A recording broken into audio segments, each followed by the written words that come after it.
ប្រចាណា2ឆ្នាំងបើសិនជាឧទាហរណ៍ថាគូស្នេហ៍វិញគេយកបាត់ទេ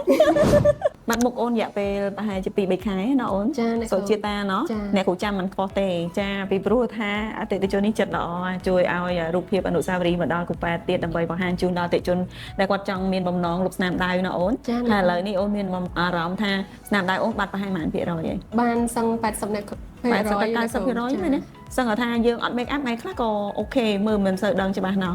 ចាអូខេអញ្ចឹងឲ្យបាត់ប្រហែលខែហ្នឹងកើតអីរវល់អីហ៎រវល់អ្នកគ្រូផ្លូវបាក់ប៉ុន្តែក៏នៅតែតស៊ូមកបានចាហើយមានអ្នកគេចាប់អារម្មណ៍សួរថាបាត់ស្នាមដៅនឹងខ្លះហ៎មានអ្នកគ្រូអញ្ចឹងហ៎ហើយអូនប្រាប់គាត់ថាម៉េចប្រាប់ថានៅដុកទ័រប៊ូបាញ់បាត់មែនអូអរគុណច្រើននៅដុកទ័រប៊ូបាញ់បាត់មែនចាអូខេហើយអ្នកដែលគាត់បានឃើញអូនទទួលបានលទ្ធផលអញ្ចឹងគាត់មានចំណាប់អារម្មណ៍ថាចង់មកលុបដែរគាត់ចង់អ្នកគ្រូគាត់ចាឆាតសួរខ្ញុំរហូតគាត់ថាដល់ពេលខ្ញុំបាត់គាត់នឹងមកដែរអូចាអរគុណច្រើននេះសម្ដេចបរិបត្តិអតិថិជនចាអូនសុជាតាហើយបាញ់អស់10ដងហើយចាតែមុខអូនមានឃើញថាសភាពស្បែកខូងឬក៏ដាច់ស្បែកស្ដើងឬក៏អីអត់ទេអត់ទេអ្នកគ្រូនៅធម្មតាដែរនៅធម្មតាតាទាំងអស់បាត់តពណ៌ណោះអូខេតែមានសគាស្បែកអីអត់ទេអត់អីទេអ្នកគ្រូស្ថានភាពស្បែកគឺនៅធម្មតាទាំងអស់មានតែស្មូតអលងថែមែនណាចាអ្នកគ្រូអូយពិសេសខ្លាំងមែនតានអូនដែរនៅសម័យថាអូនមានថ្ងៃហ្នឹង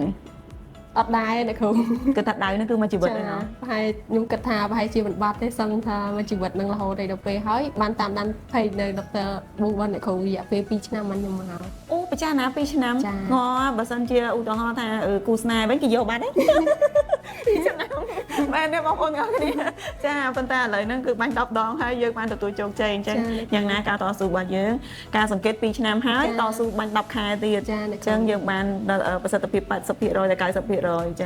ចឹងពិតជាអរគុណណាអ្នកគ្រូអរគុណអូនដែលបានផ្ដល់កាដូអនុស្សាវរីយ៍ជាមួយនឹងខាង Dr. Boo អញ្ចឹងបងប្អូនអ្នកដែលមានបញ្ហាស្នាមដៅដោយអូនសុជាតាអាចអញ្ជើញមក Dr. Boo ដើម្បីបំបត្តិស្នាមដៅនេះបានចា